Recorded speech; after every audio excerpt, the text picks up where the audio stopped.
glorioso y precioso capítulo 8 del libro de Romanos, una de las joyas más grandes de toda la Biblia, ¿cierto?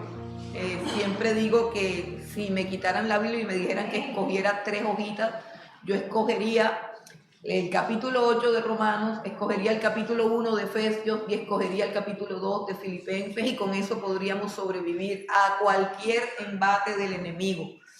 Este es el capítulo más glorioso que hay en la Escritura. Es nuestra herencia, es nuestra porción, es nuestra gloria, es nuestro triunfo sobre todas las vicisitudes que podamos experimentar en nuestra vida cristiana.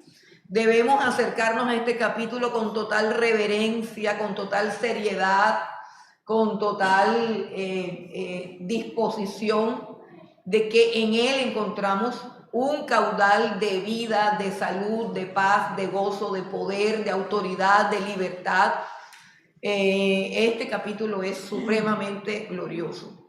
El capítulo 7 termina el apóstol Pablo narrando la condición de un ser humano ya convertido a Cristo, pero que luego se enfrenta a la disyuntiva de que aún su carne desea las cosas del mundo, aún su carne tiene inclinaciones que son contrarias a la ley de Dios, pero en lo profundo de su ser, en su espíritu, él quiere agradar a Dios.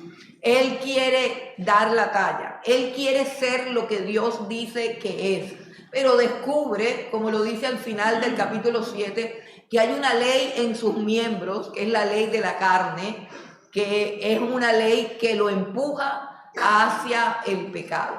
Por eso él lanza una palabra que quizás nosotros, los que luchamos con nuestra carne, ¿quiénes de aquí luchan con la carne? Bueno, los demás ya parece que están ya glorificados, ascendidos, seres angelicales ascendidos ahí en este salón esta noche. Bueno, para los que todavía no somos los maestros ascendidos ni los seres espirituales que hemos de llegar a ser, alguna vez en su vida, los que tienen un largo caminar con el Señor, alguna vez en su vida han dicho las palabras del apóstol Pablo, esas palabras que son la expresión del dolor del alma de una persona que ama al Señor y que descubre que no puede dar la talla por sus propias fuerzas. Y esas palabras que pronunció aquí el apóstol Pablo, todos nosotros, los que, repito, luchamos con nuestra carne y queremos obedecer a Dios y queremos agradar a Dios, no a los hombres, alguna vez hemos caído como en este trance aparentemente derrotista y frustrante, donde el apóstol Pablo dice: miserable de mí, ¿quién me librará de este cuerpo de muerte? Y resulta que esta frase está inspirada, como todos los judíos que se inspiran en las cosas que ven, está inspirada en una condena romana, uno de los castigos romanos. Esos romanos eran todos, ¿cómo se llama? Como crueles, morbosos, ¿cierto? Y ellos se inventaban muchos castigos para los delincuentes. Y uno de esos castigos que se inventaron fue amarrar un cuerpo muerto sobre el condenado. Amarraban un cuerpo muerto para que la podredumbre de ese cuerpo lo fuera pudriendo a él poco a poco. Imagínense esa cosa tan horrible. Y a eso es lo que está apuntando el apóstol Pablo cuando habla de su condición pecaminosa que le impide, que le estorba, que se opone con lo que él en su espíritu desea y con lo que la palabra dice que él es. Considérense pues muertos al pecado, pero vivos para Dios. Entonces él encuentra que hay una fuerza en su carne, en su cuerpo, la concupiscencia. Recuerden que ese término se refiere a los deseos desordenados de nuestra carne, a nuestras pasiones, a todos los instintos que no están regulados por nuestra mente y nuestro espíritu, sino que nos llevan de boca. Entonces, miserable de mí, ¿quién me librará de este cuerpo de muerte? Es la pregunta del apóstol Pablo, pero inmediatamente el Espíritu de Dios responde Gracias doy a Dios por Jesucristo, Señor nuestro. Esa es la respuesta. Jesucristo, el Señor nuestro, ha muerto en la cruz del Calvario y ha vencido y nos ha librado de esta esclavitud. Ojo, no nos está librando, nos ha librado, nos ha librado.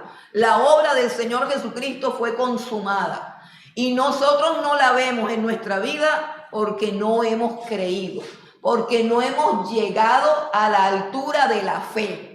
Dice que todos lleguemos a la estatura de un varón perfecto, que todos lleguemos a un nivel de fe, es decir, a poder comprender con claridad quiénes somos y ordenar nuestra vida, emociones, sensaciones y conducta a lo que realmente somos por Cristo Jesús. Entonces él dice, gracias a Dios por Jesucristo, Señor nuestro. Así que yo mismo con la mente sirvo a la ley de Dios, o sea, yo sé en mi mente, en lo más profundo de mi ser, en mis pensamientos, yo sé que lo limpio, lo justo, lo correcto, lo puro es lo que viene de Dios, pero a mi cuerpo todavía le gusta la comida chatarra, a mi cuerpo, ¿cierto? ¿A cuántos aquí le gusta la comida chatarra? Ay, con razón. Razón. A mí no, porque mi cuerpo es templo del Espíritu Santo. A mí Dios me cambió el paladar. Entonces, esto es lo que pasa, que así es el cuerpo. El cuerpo está tan corrompido que piensa que un perro caliente con salsa fosforescente y otra cantidad de químicos es más rico que una ensalada, ¿cierto? Pensamos eso y así, entonces se trata de transformar eso, pero a nivel de nuestro interior, de nuestra mente, de nuestro corazón, aprender a discernir entre lo santo y lo profano, aprender a rechazar las cosas que Dios rechaza. Es todo un proceso y en eso consiste la fe, en crecer a la estatura de un varón perfecto que es Cristo Jesús. ¿Cuál es la respuesta? La respuesta es Jesucristo. Pero ¿cómo hace Jesucristo para librarnos de ese cuerpo de muerte? O sea, ¿cómo hace Jesucristo para darnos la victoria sobre esa inclinación pecaminosa de nuestra carne? Eso es el tema de todo el capítulo 8, es el centro, estamos en el corazón de la carta a los romanos. Y es muy importante que tomemos este capítulo como lo que es, como el corazón de la carta a los romanos. Así que léalo con mucha diligencia y con mucha profundidad. Es un capítulo digno de ser memorizado, porque cuando uno memoriza las escrituras, uno las instala en su cerebro. Porque en el cerebro de uno hay cosas instaladas, que son las cosas que siempre nos dan vueltas, los mismos pensamientos. Pero si instalamos parte de las escrituras en nuestro cerebro se va a ir descontaminando. Entonces vamos al capítulo 8 del libro de los Romanos y es el capítulo que habla de la libertad. Y todo el capítulo 8 habla de la libertad mediante la ley del espíritu de vida. El apóstol Pablo habló de la ley del pecado. Dice, yo mismo con la mente, en el capítulo anterior cierra diciendo, yo mismo con la mente sirvo a la ley de Dios, mas con la carne, o sea, yo mismo tengo dos leyes. En mi mente la ley de Dios y en mi carne tengo la ley del pecado. Ok, entonces son dos leyes que operan en nuestra propia vida. Eso es algo que tenemos que entender, que nosotros ya no somos ángeles, no que nos convertimos en ángeles, ni nos convertimos en ángeles. Que vean, uno de los problemas que yo veo, y es que cuando los veo me acuerdo, es que la gente cuando es cristiana cree que todo lo que se le ocurre es de Dios. Todo lo que se le ocurre a un cristiano en su mente es de Dios. Ese es el engaño más terrible. Dice, no, es que a mí me parece que debemos hacer esto así, y se convierten en las personas más obstinadas de mente y están sirviendo a la carne. Pongo ejemplos de cosas que he vivido. Por ejemplo, conozco muchas mujeres que se han enamorado de hombres y uno les dice, no me gusta, no me parece, no sé qué, y dicen que Dios le dijo. que Dios le habló, que Dios le mostró, y ahí no hay nada que hacer, tiene que ir derechito y tiene que Dios le mostró. Eso es un pecado que es, número uno, el pecado de mi carne, de yo tratar de convencerme de que todo lo que yo deseo es de Dios, que todo lo que yo anhelo proviene del Espíritu Santo, sin poder examinar, sin poder humillarme delante de Dios. Y lo tercero, llegan a un nivel más de pecaminosidad diciendo que Dios le dijo que eso era correcto. Y eso es un pecado que se conoce como usar el santo nombre de Dios en vano, uno de los pecados más graves que hay contra la ley de Dios. Entonces, ¿qué es el Espíritu?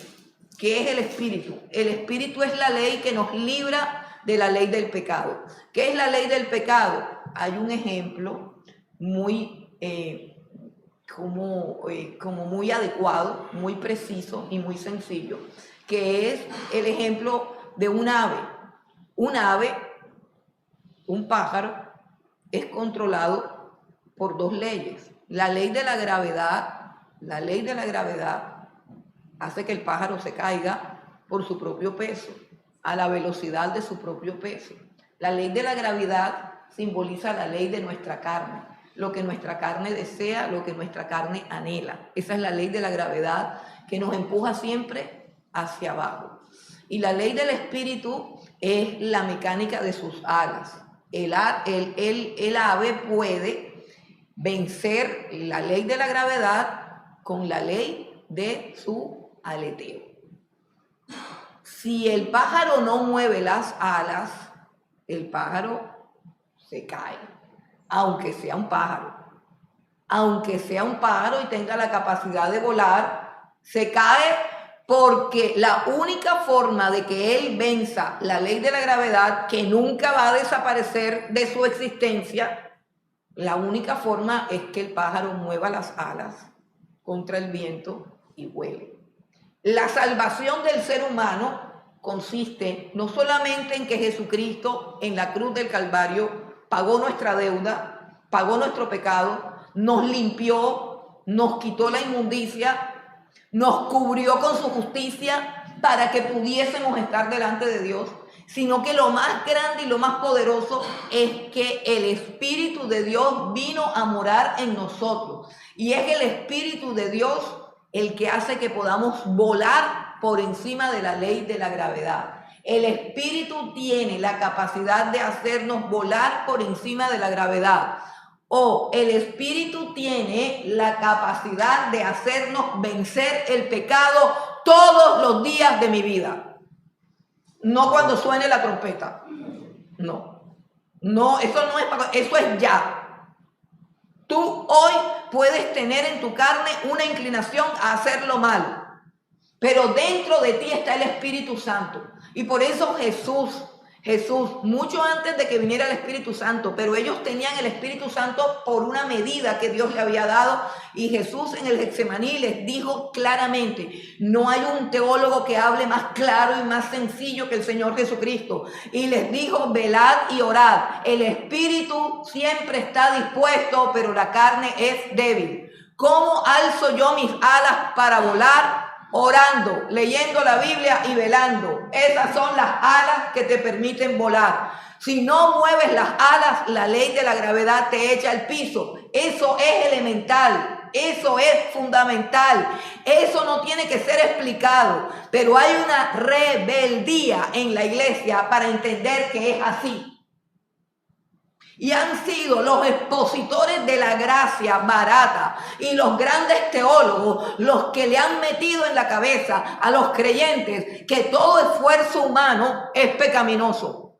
Cuando la Biblia dice que Dios nos ha dado esas alas, que nos ha dado el poder, pero el poder tiene que ser ejercido por el esfuerzo. Y por eso es que el apóstol Pablo dice, esfuérzate en la gracia, esfuérzate en la gracia.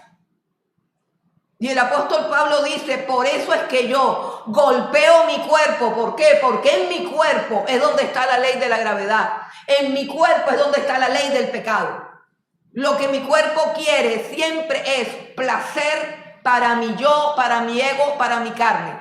Ya sea el placer sexual, ya sea el placer de ser alabado, ya sea el placer de salirme con la mía, ya sea el placer de ganar una discusión, ya sea el placer de no obedecer, ya sea el placer de tener la razón, el placer de ofender a alguien que me ofendió, de desquitarme.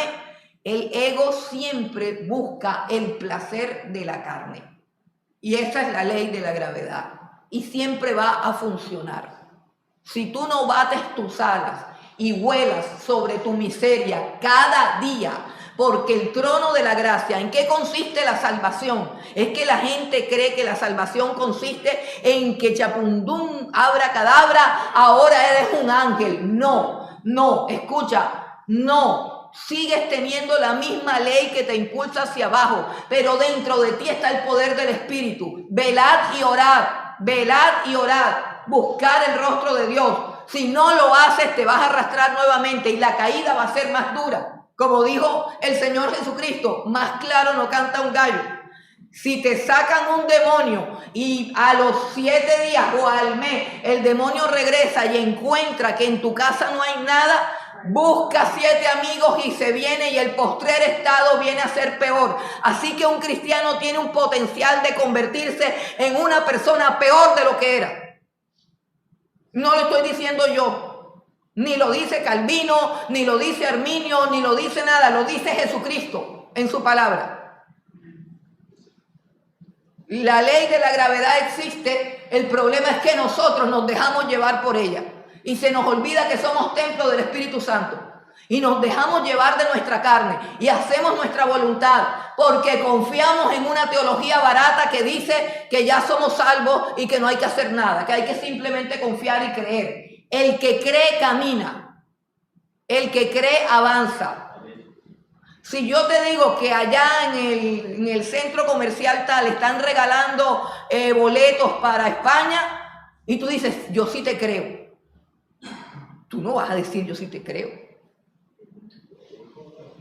No, tú me dejas hablando sola. Te vas para allá a buscar boletos. Entonces es elemental.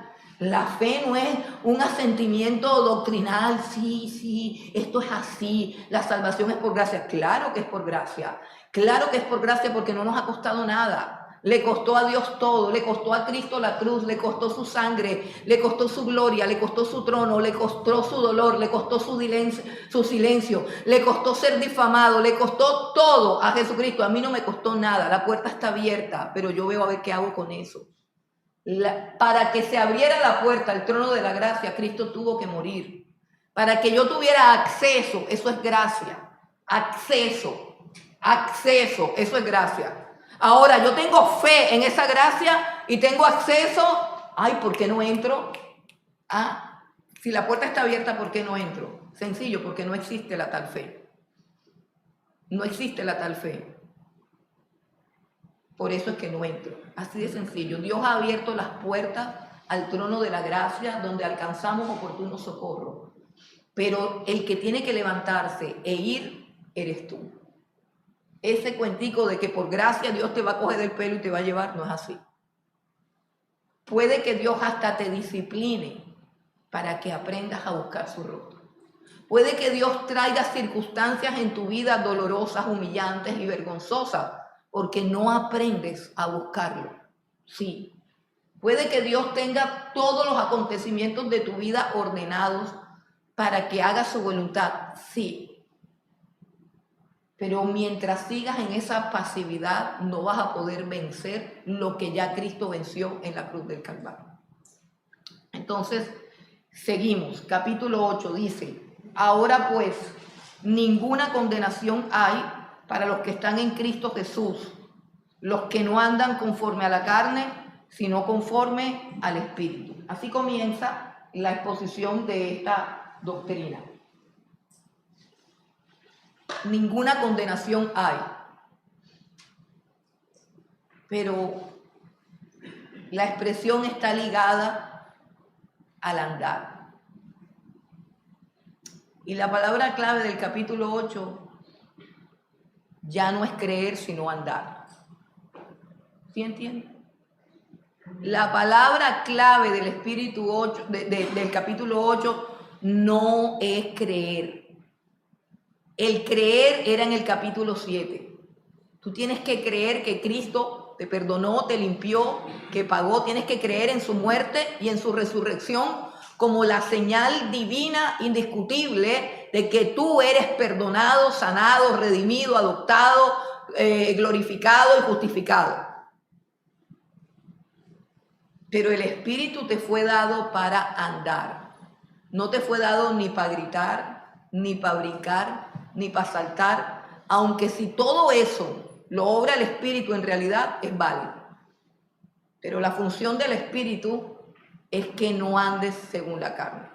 La función del Espíritu es que levantes alas sobre tu pecado. Ahora pues no hay condenación. Mira bien, no hay condenación para los que están en Cristo Jesús.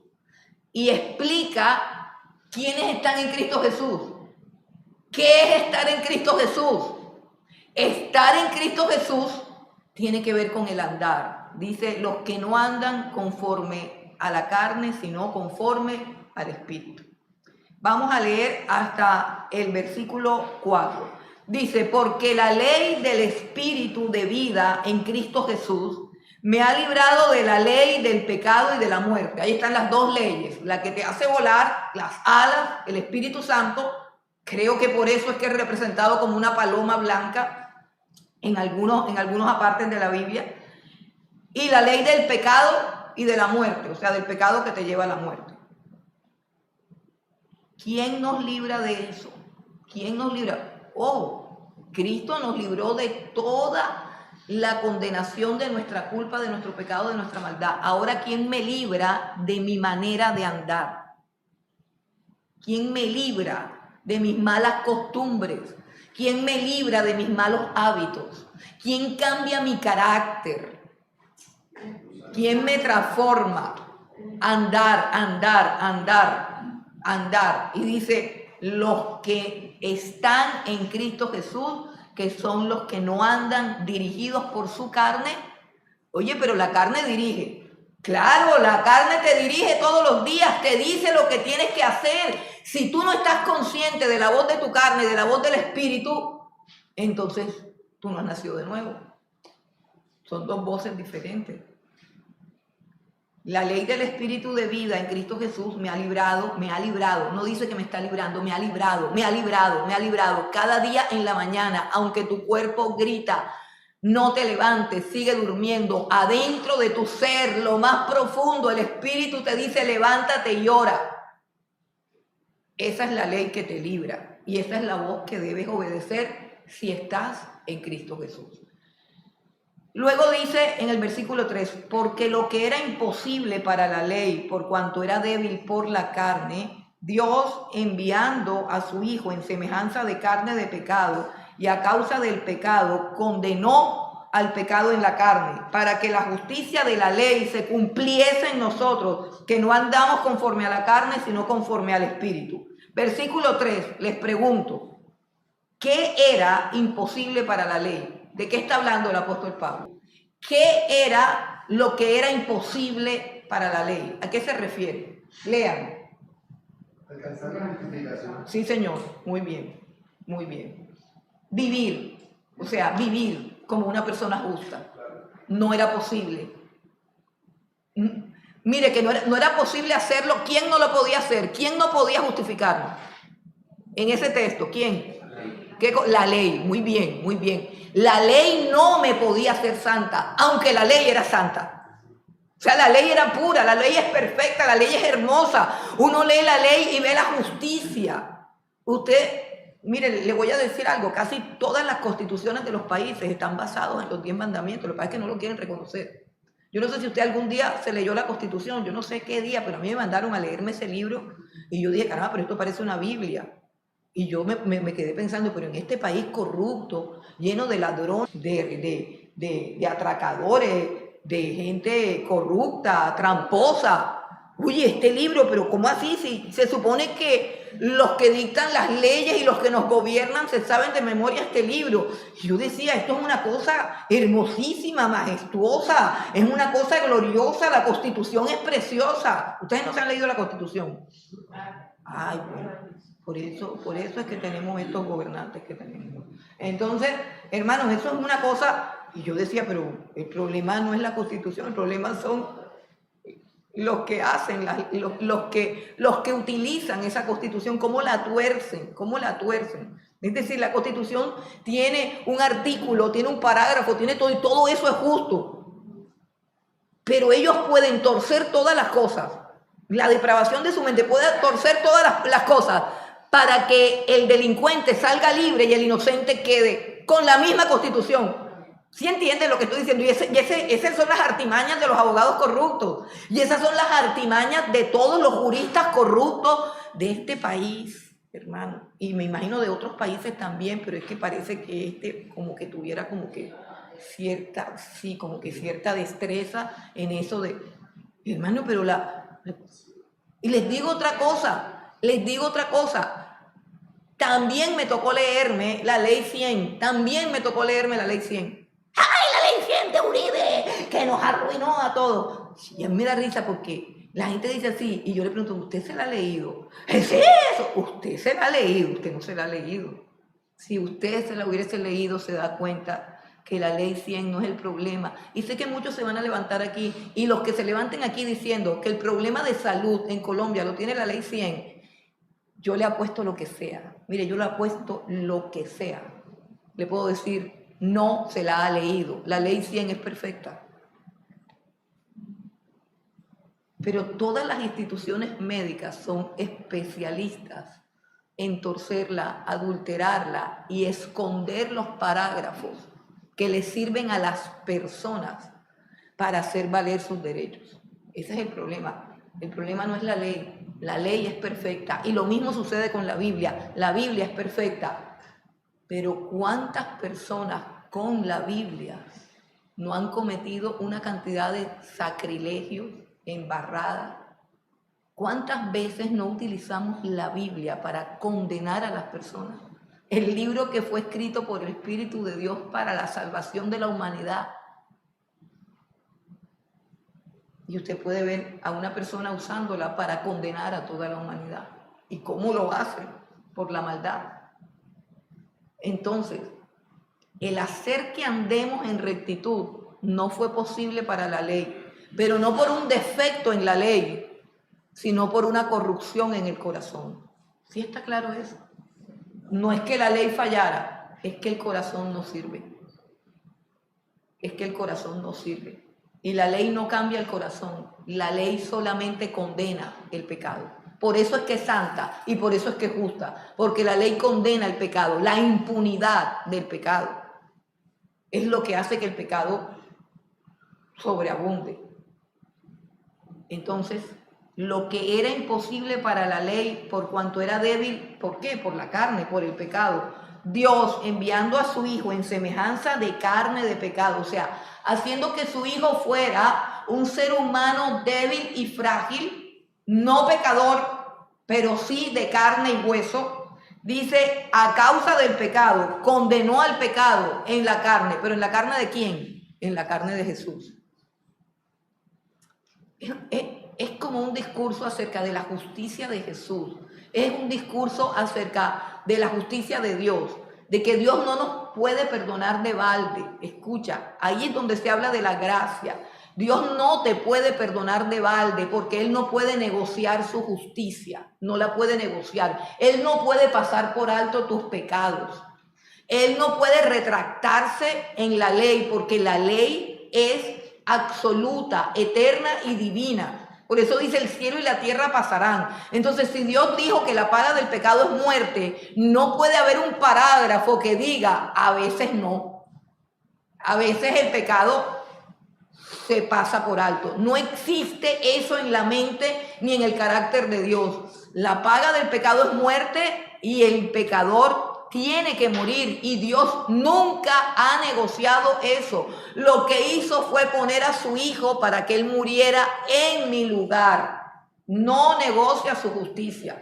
Por eso dice, la ley no podía resolvernos el problema de justicia porque nuestra carne amaba el pecado. Así que la carne tenía que ser condenada, pero Dios condenó la carne de su Hijo Jesucristo, la humanidad de su Hijo Jesucristo, la colocó en la cruz y la hizo pagar por toda mi maldad. ¿Para qué? Para que su justicia fuera satisfecha. Al estar la justicia divina, que es la justicia perfecta, la justicia divina queda satisfecha por la muerte de cruz, entonces Él puede enviar el Espíritu a nuestras vidas. ¿Pero para qué lo envía? ¿Para qué lo envía? Lo envía para que ya no andemos conforme a la injusticia. Lo envía para que ya no andemos conforme a la tendencia de la gravedad de mi cuerpo que me impulsa al pecado. Dice, para que la justicia de la ley, entonces está hablando de la justicia de la ley. ¿Cómo así? O sea, la ley no podía, por ejemplo, la ley decía que debías amar a Dios por encima de todas las cosas, pero en tu carne eso no es posible, porque la verdad es que el ser humano se ama a sí mismo por encima de todas las cosas. Esta es la condición caída del ser humano. Y la ley decía no codiciarás, pero basta que pase algo que tú no tienes y ya lo estás mirando con deseo. La ley no podía quitarte la codicia, solamente podía señalar la codicia y condenarte. Pero la ley decía que no se debía mentir, que no se debía codiciar, que no se debía blasfemar, que no se debía fornicar. La ley habla de una pureza y de una integridad que no nos puede transferir. Pero aquí dice que esa justicia de la ley, o sea, esa pureza, esa veracidad, ese amor justo. ¿Cuál es el amor justo? El amor que primero coloca a Dios en el corazón. El amor que ama de primero lo que es digno y justo de ser amado por encima de las cosas de menor valor. Cuando amamos cosas de menor valor que Dios, estamos cometiendo una injusticia en lo profundo de nuestro corazón. Cuando amamos cosas inservibles, cosas sin valor y despreciamos lo que tiene valor, somos injustos en nuestro fuero interno, en nuestro corazón, en nuestros afectos. ¿Cómo tener un corazón que ame a Dios más que al pecado? ¿Cómo tener un corazón que ame a Dios más que a los hijos? ¿Cómo tener un corazón que ame más que al esposo, que al novio? ¿Cómo tener un corazón justo? Eso es un corazón justo, un corazón que cumple la ley. ¿Cómo tener ese corazón? La ley no puede, pero el Espíritu sí. El Espíritu sí. Dice, para que la justicia de la ley se cumpliese. Aquí ya no está hablando de que nos consideremos muertos al pecado.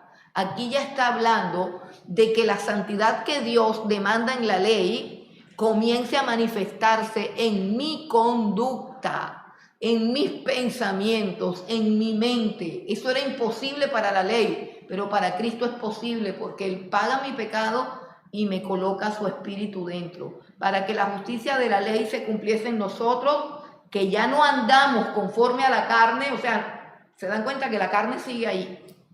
Si dijera, para que la justicia de Dios, para que la justicia de la ley se cumpliese en nosotros, que ya no tenemos nada con la carne. No, ahí vuelve a salir la carne otra vez. Dice que ya no andamos como nos dice la carne que debemos andar. Todos los días la carne nos dice lo que debemos hacer, todos los días. Solo que tú decides a quién escuchar. Para que la justicia de la ley se cumpliese en nosotros, que no andamos conforme a la carne, sino conforme al Espíritu. Y recuerde, subraye la palabra andamos. Ahí no es pensamos, ahí no es consideramos, ahí no es el ejercicio del intelecto, sino la voluntad, la conducta de cada día. ¿Cómo eres tú? ¿Cómo hablas? ¿Cómo le contestas a tu prójimo? cómo te relacionas con las personas. Escucha que te lo estoy diciendo, relaciones, porque por ahí hay un bololó de que quieren que un taller de evangelismo, listo, les damos el taller de evangelismo, listo. Pero si andáramos en el Espíritu, nos ganáramos a un poco de gente sin evangelizarla. Porque lo que el mundo necesita no son sermones. Lo que el mundo quiere ver es gente transformada. Escuchen, gente que mire de frente, gente que no te mienta, gente que diga la verdad. Vuestra gentileza sea conocida de todos los hombres, porque Jesucristo está cerca, dice el apóstol Pablo. Usted sabe lo raro que es encontrar una persona gentil en estos tiempos. Y hablo con los jóvenes, que ya ni saludan, que ya no piden ni el favor, que ya no dicen ni disculpen. Eso no es, eso es de otra agenda, eso ya pasó de moda. Eso está out. Disculpen. Perdóname. Bueno, es cómo ando y cómo me relaciono. Eso es evangelismo. Hermano, una persona grosera, altiva, mal hablada, repelente, y que luego agarra un micrófono y empieza a mandar a todo el mundo para el infierno. Yo no sé, pero es que como que no me suena. Es que no me suena, es que me parece una farsa. Me parece una farsa. Me parece una farsa. Entonces, hermano, andar es la clave. ¿Cómo andas tú? ¿Cómo andas tú? ¿Cómo andas? Andar, andar. Ahora vamos al versículo 5. Sigue hablando de andar, pero ahora examina cómo se forma ese andar. Porque los que son de la carne piensan en las cosas de la carne, pero los que son del Espíritu en las cosas del Espíritu. Entonces ya se metieron en ¿qué? En el pensamiento. En el pensamiento. Hermano, yo quiero que ustedes me digan cómo hacen ustedes para pensar en las cosas del Espíritu. A ver, yo quiero oír que me digan para saber cómo es la cosa. Leer la palabra de Dios, porque es que el Espíritu, a ver, es que el Espíritu no es una cosa que pasó. Ay, yo sentí que pasó un frío ahí. Yo pensé que, ay, como una nube así. Ay, yo siento la presencia de Dios. Ay, es una cosa que me... Si el Espíritu no había posibilidad de leer la palabra de Dios. A ver, el Espíritu es una persona. El Espíritu es una persona. Pero es que si yo todo el día hablo con el Espíritu, va a ser el Espíritu el que se transforme, porque soy yo el que le hablo al Espíritu. El Espíritu se va a volver como yo. No, yo estoy diciendo que sí, pero estoy diciendo, si yo todo el día hablo con el Espíritu, yo puedo terminar loca. Y el Espíritu, de pronto, que me está oyendo, porque si el Espíritu se dedica a oír, pero hay una cosa bien clave en la Biblia. Pues en la Biblia, allá cada quien, esto es una escuela bíblica. Esto es una escuela bíblica. Un momentico, Jeff, que tenemos un tierrero aquí ahora mismo y hay que resolverlo. ¿Te estás dando cuenta que en este momento hay un tierrero? Lo tengo que arreglar, no puedo darte la palabra.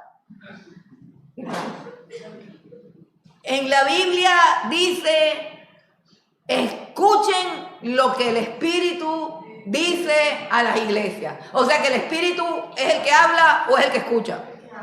¿Quién es el que escucha? ¿Quién es el que escucha? El que tenga oídos para oír, que oiga. Oigan, escuchen lo que el Espíritu habla a las iglesias. La fe es por el oír y oír la palabra de Dios. Si yo quiero pensar, aquí no están hablando todavía de la oración, sino pensar en las cosas del Espíritu, yo tengo que escuchar al Espíritu. Así de sencillo. Yo tengo que escuchar al Espíritu. Y el Espíritu no habla así como todo el mundo dice que habla. El Espíritu me puede hablar así en un momento de urgencia. Pero les voy a decir algo y por favor recíbanlo por su bien. el Espíritu nunca me va a decir nada que ya escribió aquí. ¿Quién escribió la Biblia? ¿Quién escribió la Biblia? ¿Quién? El Espíritu. Toda la Escritura es inspirada por Dios y útil para redarguir, para exhortar, para corregir, para instruir en justicia, a fin de que el hombre de Dios sea perfecto. La única cosa que me cambia el caminar a mí es la palabra de Dios. Escucha, la palabra de Dios. Porque la palabra de Dios es la única que me puede guiar para poder orar. Y no termino yo orando por un novio, orando por un marido, orando porque me gane la lotería. Yo conozco gente que le ora a Dios para que se gane el baloto, para conseguir marido, o para que se muera el marido que ya tiene. O sea, gente que ora conforme a su propia concupiscencia. Y, hermano, y yo no estoy hablando de que orar sea malo, no, para allá vamos ahorita más tarde. Pero yo conozco gente que ora, vea, por metro, largo, y es lo que yo quiero. Y le dicen a Dios todo, y no solamente le dicen a Dios lo que tiene que hacer, sino cómo lo debe hacer y cuándo lo debe hacer. Ahora, Dios, ahora. Señor, que cuando Él pase por aquí, sienta un fuego y sienta un calor y se arrepienta y venga donde mí y me pida perdón. O sea, todo completico, así está. Y Dios para ver, yo imagino a Dios aquí con un plomero para ver como primero qué hago, después qué hago y después hago. No, señor, no es así. Dios no es el lacayo de nosotros. Y hay gente que se tira horas orando para que Dios haga lo que a Él le da la gana y por eso no cambian nunca. Pero yo soy una mujer de oración. Yo paso orando todo el día. Sí, yo conozco mucha gente que ora todo el día, reza todo el día. El mismo Jesucristo habló de eso. La única manera de que mi tiempo de oración y el fluido y el contenido, el enfoque y el propósito de mi oración sea contestada es que esté acorde con la voluntad de Dios. Y la voluntad de Dios yo no la conozco por ósmosis, la conozco porque está revelada en su palabra. Yo tengo que aprender el lenguaje de Dios. Sí, a mí Dios me habla en sueños a veces estoy a sola, pero casi siempre hay un idioma.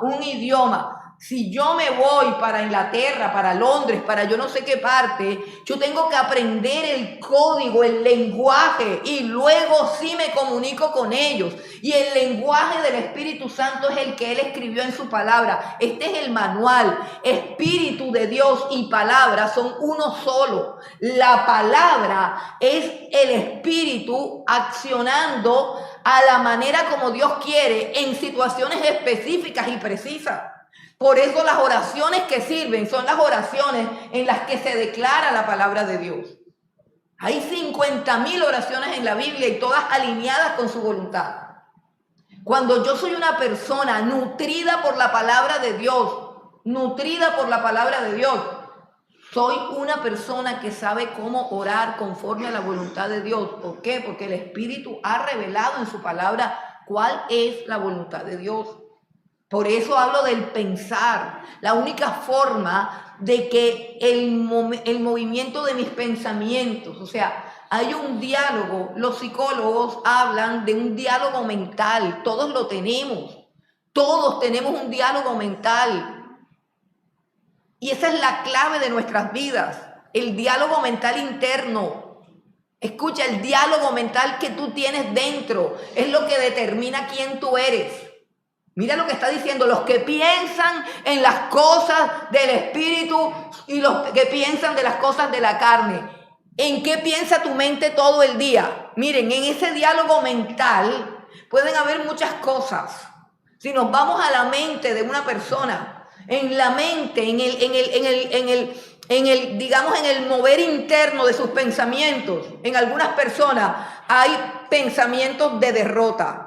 Pensamientos de complejos, pensamientos de miedo, pensamientos de temor, pensamientos de rencor, pensamientos de resentimiento, pensamientos de miseria, de ruina, de pobreza, pensamientos de lujuria, de impureza, de iniquidad. Es que yo también tengo mente. Por eso yo sé cómo funciona la mente del ser humano. Porque una cosa es la mente con la palabra de Dios y otra cosa es la mente sin la palabra de Dios. Sin la palabra de Dios te queda lo que te estoy diciendo. Y que se levante el que sea para que me diga, si tú no tienes la palabra de Dios en tu mente, tú en tu mente solamente tienes miedo, lujuria, enojo, rabia, pensamientos malignos, pensamientos perversos, pensamientos de temor, pensamientos de culpa, pensamientos de ruina, pensamientos de adversidad. Los medios de comunicación nos están asediando y nos inyectan sus pensamientos. La música contiene los pensamientos como en un vehículo. Usted sabe, usted se toma un remedio que sepa horroroso, por ejemplo, el aceite de hígado de bacalao. Llegaron y lo mezclaron con fresita para que uno se lo tomara. Pero si te lo dan puro, bueno, una vez a mí me lo dieron puro, se me salieron las lágrimas y vomité. Y entonces no se puede puro, entonces lo emulsionan y le echan fresita para que sepa a rico. Entonces, los pensamientos de adulterio, los pensamientos de fornicación, los pensamientos de si me dejas me muero. Este es un tema de la canción, de las canciones. Me dejaste y me quiero morir. O sea, estoy simplificando el tema, pero todas las canciones, o sea, lo mejor de las canciones es: ay, yo quiero que vengas aquí con rosas, pero me dejaste esperando y por eso tengo la carita mojada. ¿Han escuchado esa canción? Es un grupo que a mí me gusta mucho. Canta que yo por eso te esperaba todas las tardes, y lo digo porque a mí me gusta el grupo. Entonces, te esperaba con la carita mojada, con rosas, y me dejaste tirada. O sea, ese que es un pensamiento de ¿qué? De rechazo. Ay, pero qué tan bonito cantar la canción. Ay, me dejó tirada. Ay, sí, ay, me voy a morir. Ay. Es la carne todo el día. Sin Cristo, esa es la vida. Esa es la vida sin Cristo. Miércoles la plata. Anda, cayó el dólar. No, subió el dólar. Miércoles. Ay, ganó el otro. Ay, no sé qué. O pensamientos tontos. Como por ejemplo, ¿quién estará ganando el partido ahora mismo?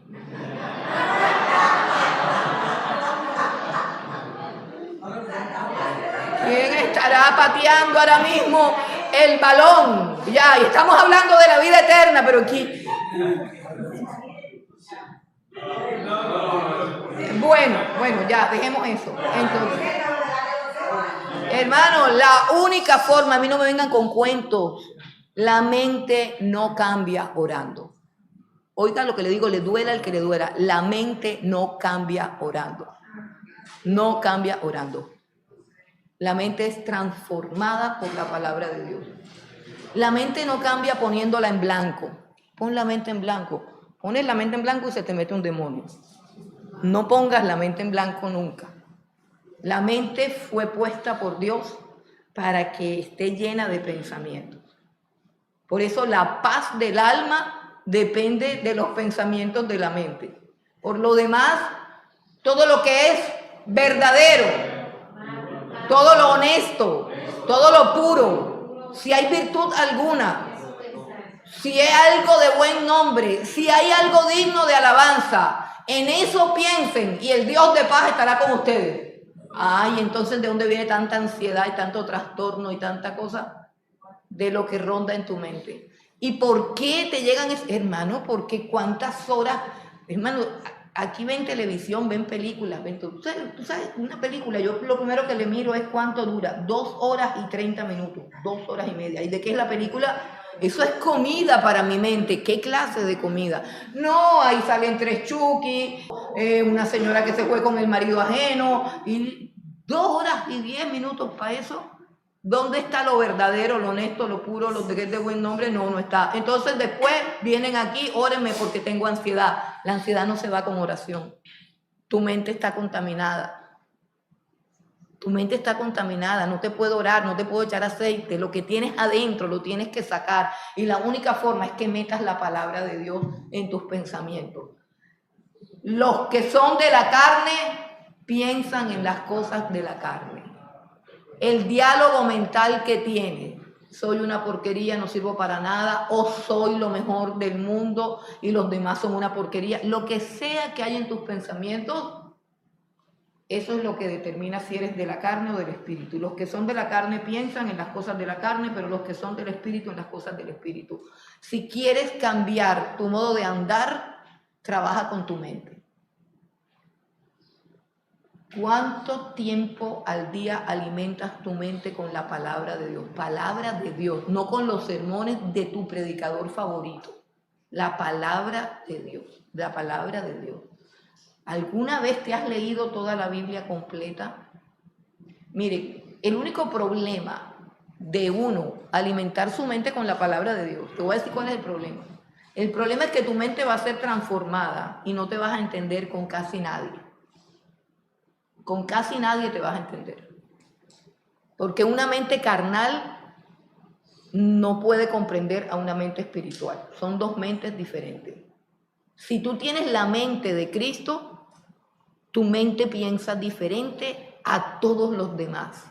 Vas en contra de la corriente y los demás no te pueden entender. No te pueden entender. Miren, nosotros tenemos un problema aquí grave porque yo solamente creo en la palabra de Dios. La palabra de Dios sirve para el niño chiquito, sirve para el niño grande, sirve para el joven, sirve para el adulto, sirve para el viejo. Aquí no hacemos show. Aquí no hacemos show. Si usted quiere show, vaya al cine, vaya al circo. Eso no tiene nada de malo. Busque una película decente. Averigüe cuándo viene el circo. Pague la boleta y disfrute del circo, de los monos, de los trapecistas. Disfrute de eso. Aquí venimos a deleitarnos en la palabra de Dios sin importar si eres joven, si eres viejo, si necesitas humo, si necesitas luces de colores. No, todo eso te lo ofrece el mundo. No es la oferta de Dios, hermano. No es la oferta de Dios. Y cuando una persona no ama la palabra de Dios, no se siente contento en este lugar. Cuando una persona lo que ama son sus emociones y sus sensaciones, y la palabra de Dios no le importa, se duerme en el culto, nunca abre su Biblia, de lunes a viernes no abre la Biblia para nada, no está enamorada de la palabra de Dios, es una persona que está próxima a extinguirse de por aquí. Y no hay nada que hacer. No hay nada que yo pueda hacer por eso. Y eso funciona para todo creyente. Lo que tenemos son creyentes distraídos, entretenidos, pero no transformados en su conducta. Transformados. Y la transformación comienza, repito, porque la palabra de Dios debe estar en tu mente para que tú puedas pensar en las cosas de Dios. Si no, no puedes pensar en las cosas de Dios. Versículo 6, porque el ocuparse de la carne es muerte, pero el ocuparse del espíritu es vida y paz. Por cuanto los designios de la carne son enemistad contra Dios, porque no se sujetan a la ley de Dios, ni tampoco pueden. Y los que viven según la carne no pueden agradar a Dios. El ocuparse de la carne es muerte. ¿De qué muerte está hablando aquí Pablo? ¿De qué muerte está hablando? Las personas que se dedican a ver pornografía se mueren. Se mueren. Y ese poco de matones que hay, violadores, que yo los veo que están vivos. Están muertos espiritualmente. Es que estoy haciendo la pregunta, ¿por qué? Porque un segmento de los cristianos, un bando, dice que una vez que nosotros somos creyentes, eso no, o sea, es la vida de Dios y esto es, no. Aquí ahora está hablando de la ocupación. Si ven las palabras clave, yo quisiera que resaltara eso, pensar. Ahora viene ocuparse, el ocuparse. Ocuparse de la carne es muerte, pero el ocuparse del espíritu es vida y paz. O sea que tú tienes que tener ocupaciones del espíritu, ocupaciones. Y yo te pregunto, ¿cuántas ocupaciones al día tienes de la carne y cuántas ocupaciones al día tienes con el espíritu? A ver, escriba ahí, todos los que escriben, ahí escríbame el horario.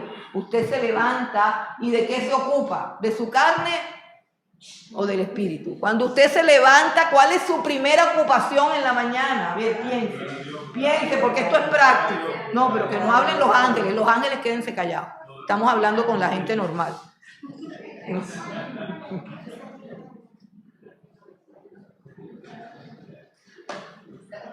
¿Qué hago cuando me levanto? ¿En qué me ocupo? ¿En qué me ocupo? Luego vamos a suponer que los ángeles dijeron buscar a Dios. Bueno, ¿cuánto tiempo me ocupa el buscar a Dios? 10 minutos y medio dormido. Luego me empiezo a ocupar de mi carne, ¿cierto? Me tengo que ir a bañar, tengo que ir a desayunar porque, caramba, una jornada laboral sin desayuno. ¡Ay, qué cosa tan terrible! No, y la mamita le dice a la niñita, mamita, ¿ya desayunaste? Sí, mira que el trabajo es pesado, acuérdate de desayunar. Pero son raras las mamitas que dicen, mamita, tú ya oraste, para que no te lleve el diablo ahora, para que no te pasen. No hay que decirle, mamita, usted ya desayunó, tómese todo, el cafecito, el huevito, mira, mamita, no te vayas, aquí tienes la loncherita.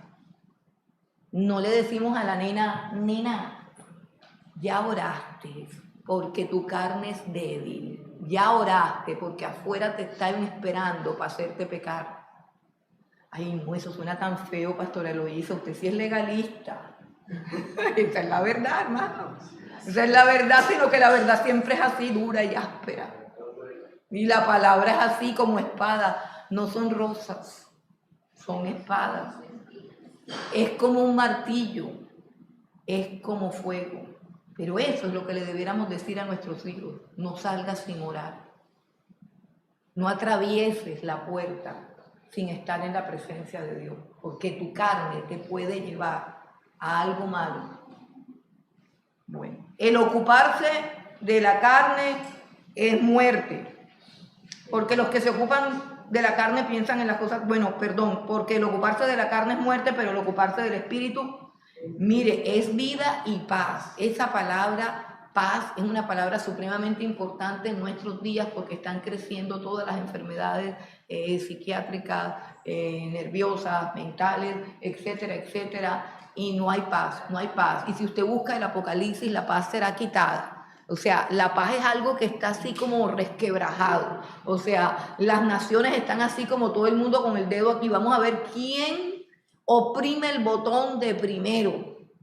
Y ese dedo y ese botón no está detenido por la integridad moral de los que tienen el dedo en el botón. Está detenido por la misericordia, la gracia de Dios y el calendario divino que está esperando que todos procedan al arrepentimiento para que se pierdan menos cantidad de personas y se queden en esta tierra menos cantidad de cristianos engañados. Pero un momento en que Dios lo suelta y aquí se va a formar la de Troya. Pues de Troya no, porque la de Troya no era nada comparada con una guerra nuclear. Entonces, hermanos, debemos ocuparnos de nuestro espíritu, ocuparnos, o sea, que hay que hacer agenda con ese tiempo para que se note que nosotros somos espirituales en nuestra conducta y así sí las personas puedan creer en el Evangelio, porque ven la transformación y el poder del Evangelio en nuestra vida. Y sobre todo porque los que viven según la carne, dice la Escritura, no pueden agradar a Dios. Ahora, versículo 9, dice el apóstol Pablo, mas vosotros no vivís según la carne, sino según el Espíritu, si es que el Espíritu de Dios mora en vosotros, y si alguno no tiene el Espíritu de Cristo, no es de él. Hermanos, es algo así de sencillo, o sea, la función del Espíritu Santo es darnos una clase de vida que agrada a Dios. Esta es la función del Espíritu Santo. Que el Espíritu Santo a veces nos haga llorar, bailar, danzar, hablar en lengua, eso es secundario.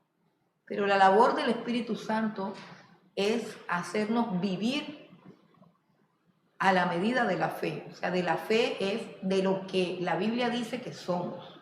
de lo que hemos creído. O sea, si hemos creído que Cristo nos libertó, debemos vivir como personas que han sido libertadas del pecado, de la muerte, de la ley. Y ese poder para vivir de esa manera lo da solamente el Espíritu Santo.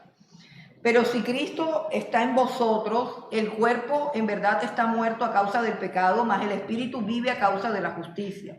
Y si el Espíritu de aquel que levantó de los muertos a Jesús mora en vosotros, el que levantó de los muertos a Cristo Jesús vivificará también vuestros cuerpos mortales por su Espíritu que mora en vosotros. Así que, hermanos, deudores somos, no a la carne, para que vivamos conforme a la carne, porque si vivís conforme a la carne moriréis. Y otra vez, ¿de qué muerte están hablando?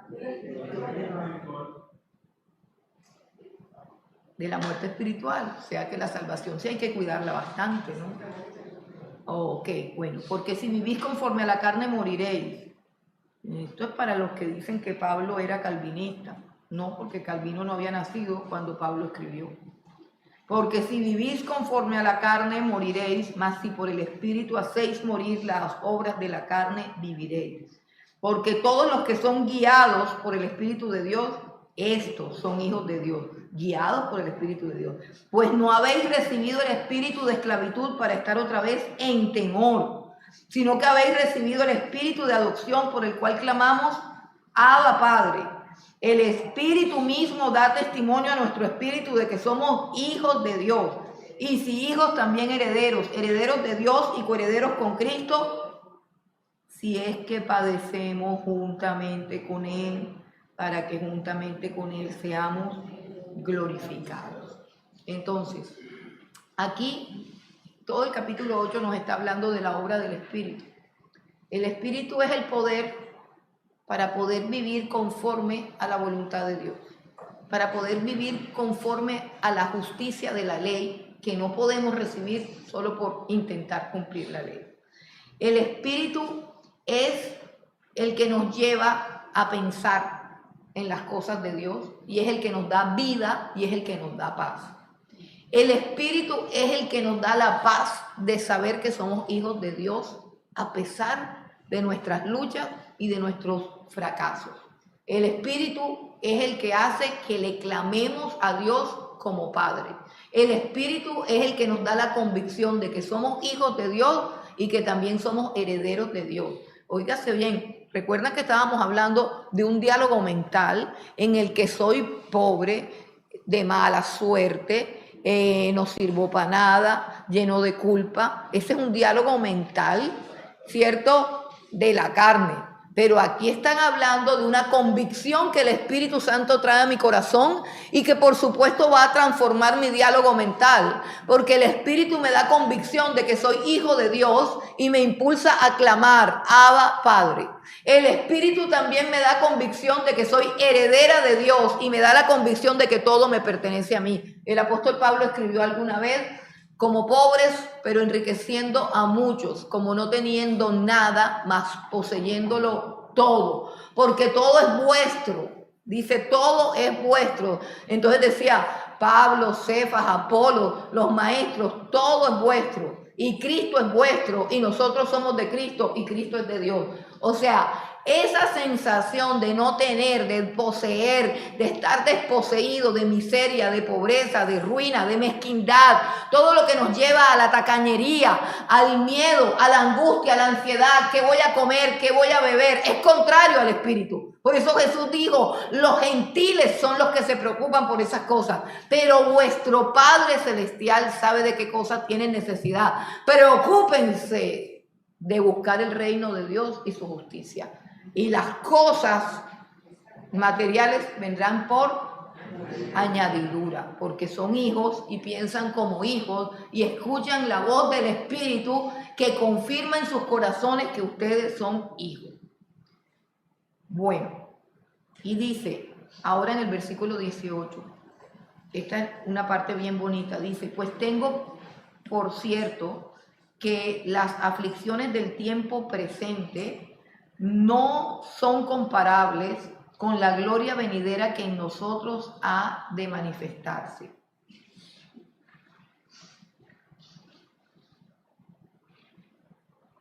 Bueno, hermano, El Espíritu o el capítulo 8 nos está hablando de andar, pensar, andar diferente a como andábamos, pensar diferente a como pensábamos, pensar en las cosas del Espíritu, tener vida, tener paz, tener convicción de que somos hijos de Dios y finalmente una transformación. Pero el apóstol Pablo está diciendo, nos está llevando como a un nivel superior para que podamos contemplar, escuche, que usted pueda contemplar lo que usted es, lo que usted será, si es que podemos hablar de un futuro, porque en Dios la salvación está hecha en una eternidad presente.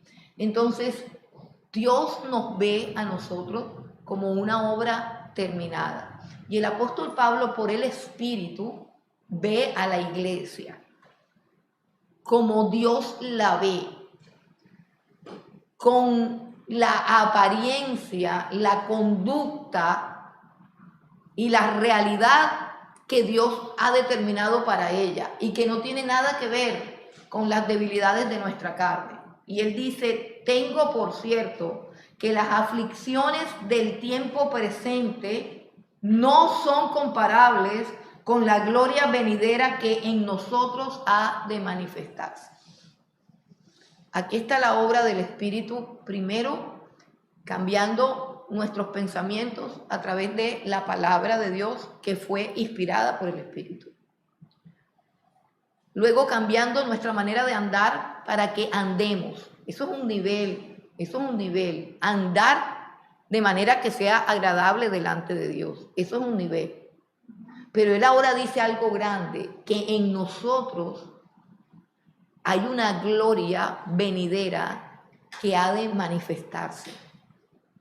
Y ya está hablando de algo que no podemos imaginarlo, sino que lo podemos recibir por el Espíritu.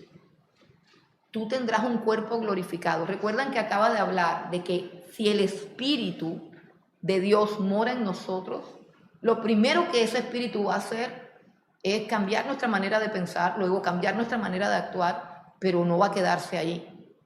El Espíritu está trabajando para que la gloria de Dios se manifieste en nosotros.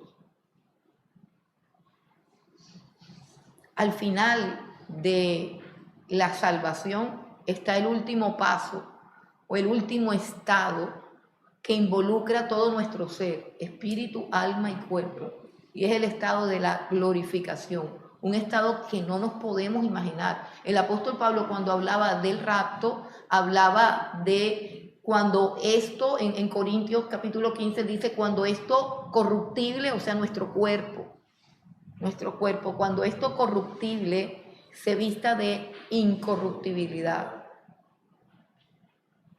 Cuando nuestro cuerpo sea un cuerpo glorioso, glorificado. Escuche, un cuerpo que está por encima de las leyes del tiempo y del espacio. Un cuerpo que va a atravesar inclusive la materia. Pero es un cuerpo, no son fantasmas, es un cuerpo. Un cuerpo semejante al de Cristo glorificado. Un cuerpo que puede sentarse en el trono de Dios donde está sentado Jesucristo, porque tiene un cuerpo, pero es un cuerpo humano. Jesucristo es de carne y hueso ahora mismo. Y a mí me gusta recalcar esto porque a nosotros nos han metido ideas fantasmagóricas en la cabeza, de apariciones y de fantasmas. Cuando Jesús se aparecía, decía, tóquenme. Y sepan que un fantasma no tiene carne y huesos como ustedes están viendo que tengo yo. El cuerpo de Jesús glorificado está en el trono en el cielo. O sea que es un cuerpo, ¿recuerdan el monte de la transfiguración? Donde vieron las vestiduras de Jesús hacerse resplandecientes y su rostro resplandecía y todas esas cosas. Bueno, el apóstol Pablo está diciendo que nosotros estamos destinados para esa gloria. Y nos haría mucho bien meditar en eso. Para que enfrentemos nuestras debilidades presentes, con la misma entereza, con la misma gallardía, con el mismo gozo que el apóstol Pablo las enfrentaba. Leemos nuevamente, versículo 18, pues tengo por cierto que las aflicciones del tiempo presente, algunos están enfermos, a otros le quitaron la vesícula, otros perdimos otros órganos, en fin, todos tenemos aflicciones y también hay aflicciones de la carne, o sea, me refiero a los pecados, a los malos hábitos y a las cosas que usted quiere dejar y trata, pero a veces no puede. Porque le falta oración, porque le falta más vida en el espíritu, porque le falta fe, por lo que sea. Pero él dice, todas estas aflicciones, todo lo que nos puede pasar, nos robaron la quincena, se quedó usted sin plata, nadie lo llama, se le perdió el celular, etcétera, etcétera, todas esas cosas. Tengo por cierto que las aflicciones del tiempo presente no se comparan con la gloria venidera que ha de manifestarse ¿dónde? En nosotros, la gloria de Dios en nosotros, en este cuerpo mortal. Dice, ahora él dice, para los que de pronto estamos contemplando, ¿cierto? Que hay como unas fuerzas oscuras alrededor del país. Sería bueno que empezáramos hoy a contemplar las fuerzas divinas que están operando en nuestras vidas. Fuerzas de parte de Dios. El apóstol Pablo habla del anhelo de la creación y él comienza a decir que hay tres cosas. Esta parte es impresionante porque él comienza a decir que hay tres cosas que gimen delante de Dios. Gimen. Usted sabe que un gemido es como un grito de dolor y de angustia que clama por una solución rápida y pronta. Entonces él viene a decir que la creación entera, porque claro, hermanos, la creación no pecó, los animales no pecaron, pero la creación se ha bebido la sangre de todos los muertos. La creación ha sufrido todos los pecados y todos los horrores. La creación ha sido adulterada, contaminada, profanada, de todo. Hay cosas horrendas de las que mejor no es hablar. O sea, hablar de eso a mí me parece como tormentoso, horrible, de cómo a veces maltratan a un animal y sienten placer en eso. Y bueno, una cantidad de cosas horribles que son producto de ¿qué? Del pecado de los seres que habitan la creación. Y como el apóstol Pablo quiere decirnos que tenemos que creer en esto como una realidad que es imparable, una realidad que está viniendo a nosotros ahora, no como una realidad lejana, que hay quién sabe yo cuándo, por allá en la otra vida, quién sabe, no, es que todo en la creación está fluyendo hacia el cumplimiento de la voluntad de Dios, y el cumplimiento de la voluntad de Dios es que la gloria de Dios sea restaurada en cada uno de nosotros, porque cuando Él nos creó para su gloria, nos creó a su imagen y semejanza y nos escogió para la alabanza de su gloria. Y Dios quiere ver su gloria en nosotros. Dios no quiere vernos como nosotros nos estamos viendo a nosotros mismos ahora, derrotados, empobrecidos, limitados, pecadores, egoístas, mezquinos. No, esa no es la imagen de Dios. Ese no es el diseño divino. Ese no es el plan divino. Y el apóstol Pablo, con esa visión que tiene, dice, porque el anhelo ardiente, mire cómo habla, hay una personificación de la naturaleza, de la creación, porque el anhelo ardiente de la creación es el aguardar la manifestación de los hijos de Dios. En otras palabras, la tierra anhela ser gobernada por los hijos de Dios y no por los hijos del diablo. La tierra anhela que todos los pecadores desaparezcan de sobre su faz. ¿Sí entienden? Anhela ardientemente que no haya más pecador sobre su faz. O sea, la tierra ya no sabe. Ustedes recuerdan cuando Dios le dice a Israel que maten a todos los cananeos porque han cometido tantos pecados, y dice que su depravación era tan grande que la tierra vomitó a sus moradores. O sea que era necesario exterminar a la gente de la tierra porque la tierra ya no soportaba tanta maldad encima de ella.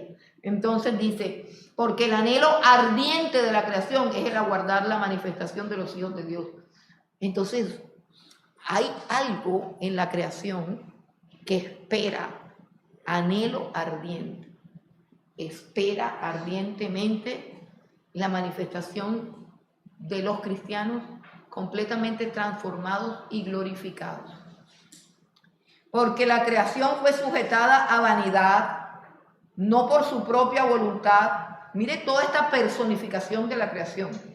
Porque la creación fue sujetada a vanidad, no por su propia voluntad, sino por causa del que la sujetó en esperanza. ¿Quién la sujetó en esperanza? Dios. Cuando Dios dijo, maldita será la tierra por tu causa, es decir, no te puedo maldecir a ti porque eres una creación hecha a mi imagen, pero la maldición caerá sobre la tierra. Pero será por tu causa. Por tu causa. Hermanos, si la tierra es tan hermosa, hermano, la tierra es tan preciosa, si el rey David escribió un salmo que dice que los cielos cuentan la gloria de Dios, que el firmamento anuncia la obra de sus manos, hermanos, si nosotros recobramos esa sensibilidad para contemplar las aves del cielo, las flores, los peces, los mares, ver toda la naturaleza, entender, percibir y deleitarse en cuánta belleza hay en un árbol que se mueve cuando un rayo del sol lo golpea y la brisa lo mueve, y poder abrir los ojos a tanta belleza y entender que lo que tenemos es una creación imperfecta, deteriorada por el pecado. Hermanos, los árboles son más gloriosos de los árboles que tenemos. El césped es más glorioso, es decir, la creación, el agua, los ríos, las plantas, los animales, todo. Cuando nosotros abramos nuestros ojos glorificados, nos vamos a asombrar de la belleza del mundo. Y vamos a conocer cómo era el mundo antes que Adán pecara. Y Adán conoció ese mundo. Adán conoció un mundo no caído. Y la descripción que hacen del jardín del Edén, un río que al correr tenía oro por dentro, unas cosas impresionantes que nosotros no hemos visto. Y sin embargo, a mí me encanta ver paisajes y cosas. Yo sigo páginas de paisajes, de aves, de mamíferos, de planeta, de todas esas cosas, porque esas cosas son supremamente gloriosas y esas cosas hablan de la gloria de Dios. Pero aún así, todo es gris cuando todo el pecado se ha removido y la tierra se ha restaurado, ¿sí? Y el Señor cada vez que creaba algo decía, y es bueno. Y es bueno. Y es bueno, recalcaba Sí. que era bueno. Y al final dijo, es bueno en gran manera. Muy bueno, muy bueno. No hemos visto la gloria de Dios, y es tan grande la gloria de Dios que el pecado no la pudo empañar. O sea, el pecado del hombre con toda la perversidad no ha podido destruir la belleza de los ríos, la belleza de una cascada, la belleza de un árbol, la belleza de una planta, la belleza de una rosa. No se ha podido destruir eso. O sea, es tanta la gloria de Dios que el pecado no ha podido con esa gloria. Y aún así no hemos conocido lo gloriosa que es. Bueno, dice ahora, versículo 21, porque la creación misma será libertada de la esclavitud de corrupción. La creación es esclava ¿de qué? De nosotros, que fuimos puestos ahí para enseñorearnos de los peces, de las aves, de los mares, de los ríos, y los hemos destruido. Usted no ha visto esas películas donde muestran una cantidad de peces muertos porque un barco pasó y botó todos sus desechos y sus porquerías y toneladas de peces muertos, o han visto a un oso polar gimiendo porque se le está derritiendo el hielo debajo de sus pies. Es una cosa de verdad espantosa, horrible, las cosas que suceden en esta tierra. Bueno, pero ahora viene lo interesante, y el apóstol Pablo comienza a hablar de los gemidos. Y de lo primero que habla es de los gemidos de la creación. Dice, porque sabemos que toda la creación gime a una. Mire esa frase, inspirada por el Espíritu de Dios. Toda la creación gime a una. O sea, un gemido al unísono. Toda la tierra le está clamando a Dios. ¿Recuerdan cuando Caín mató a Abel? Y Dios dijo, ¿tú qué hiciste? La sangre de tu hermano clama a mí desde la tierra. O sea, todo ser o toda criatura, sea la creación, la naturaleza y todo lo creado que está sufriendo bajo la mano del pecador, está gimiendo y Dios está sentado en su trono, contemplando y escuchando esos gemidos. Y el apóstol Pablo lo que nos quiere decir es que de ninguna manera pensemos que Dios se va a quedar indiferente, porque toda la creación está clamando por su redención. Toda la creación, dice, porque sabemos que toda la creación, y no dice que es que él se lo imagina, dice sabemos que toda la creación gime a una y a una está con dolores de parto hasta ahora. Y no solamente ella, sino que también nosotros mismos, que tenemos las primicias del Espíritu, o sea, que tenemos el Espíritu Santo, nosotros también gemimos dentro de nosotros mismos esperando la adopción, la redención de nuestro cuerpo. Como hacía poquito él había dicho, miserable de mí, ¿quién me librará de este cuerpo de muerte? Pero luego dice, gracias sean dadas a Dios por Jesucristo. Porque en esperanza fuimos salvos, pero la esperanza que se ve no es esperanza, por lo que alguno ve, ¿a qué esperarlo? Pero si esperamos lo que no vemos, con paciencia lo aguardamos. Lo que no vemos es nuestra gloria, todavía no vemos nuestro cuerpo glorificado. Lo que vemos es nuestro cuerpo que se enferma. Pero nosotros tenemos que aprender a esperar en esa gloria, así como Abraham no se debilitó en su fe al contemplar su cuerpo que estaba medio muerto, ni la matriz de Sara que era estéril, sino que se fortaleció en la fe dando gloria a Dios. ¿Qué quiere decir esto? Lo mismo que está sucediendo acá. Dice, nosotros también estamos clamando para que la gloria de Dios se manifieste en nosotros. Pero en esperanza fuimos salvos. O sea, no tenemos esa salvación. La salvación no es que, ya no voy para el infierno y ahora voy para el cielo. No. La salvación es que yo vuelva a ser imagen de Dios. Por cuanto todos han pecado y han sido destituidos de la gloria de Dios. ¿Qué es la salvación? Ser restaurados a su gloria. Ser restaurados a su imagen. Dice, porque si esperamos lo que no vemos, versículo 25, con paciencia lo aguardamos. Y el 26 dice, y de igual manera el Espíritu nos ayuda en nuestra debilidad, pues qué hemos de pedir como conviene no lo sabemos, pero el Espíritu mismo intercede por nosotros con gemidos indecibles. Mas el que escudriña los corazones sabe cuál es la intención del Espíritu, porque conforme a la voluntad de Dios intercede por los santos. Se dan cuenta que hay 3 seres gimiendo por nuestra glorificación. 3 seres gimiendo. Lo primero es, ¿quién es el primer ser que gime? La creación. Lo segundo es nosotros mismos en nuestro interior. Y lo tercero es el Espíritu Santo. También con gemidos indecibles le clama a Dios. Por eso no podemos, escuche bien, no podemos menospreciar al Espíritu Santo. Porque mientras nosotros pensamos que nuestro problema es conseguir esto y conseguir aquello, el Espíritu es el que sabe qué es lo que Dios quiere moldear y transformar dentro de nosotros. Eso nosotros no lo sabemos. Por eso es importante a la hora de orar, pedirle al Espíritu Santo que nos llene y que Él nos ayude para interceder delante de Dios por mí y por todos los santos, porque no sabemos pedir como conviene. Tenemos una debilidad. Dice, pero el Espíritu es el que nos ayuda en esa debilidad. ¿Cómo? Intercediendo ante Dios con gemidos indecibles, porque Dios es el que sabe, el Espíritu, es el que sabe qué es lo que Dios quiere cambiar en tu vida. Hermano, la oración no se trata de conseguir cosas, no. La oración se trata de alinear nuestra vida a la mente y a la voluntad de Dios. De eso se trata la oración. Es una dinámica en la cual me rindo a Dios para que Dios haga en mí cosas que yo ni siquiera me imagino que pueden ser y que mi vida sea transformada. Mas el que escudriña los corazones sabe cuál es la intención del Espíritu, porque conforme a la voluntad de Dios intercede por los santos. Debemos buscar la llenura del Espíritu Santo. Nos hicieron muchísimo daño algunos teólogos diciendo que algunas manifestaciones del Espíritu Santo ya no estaban vigentes. Nos hicieron muchísimo daño, mutilaron la iglesia, le restaron poder, le restaron autoridad, le restaron una cantidad de herramientas que nos conducen a esa transformación. No se trata de alcanzar cosas, se trata del ser, de ser transformado. Y una persona transformada por el poder de Dios es una persona que glorifica a Dios en todo lugar a donde vaya.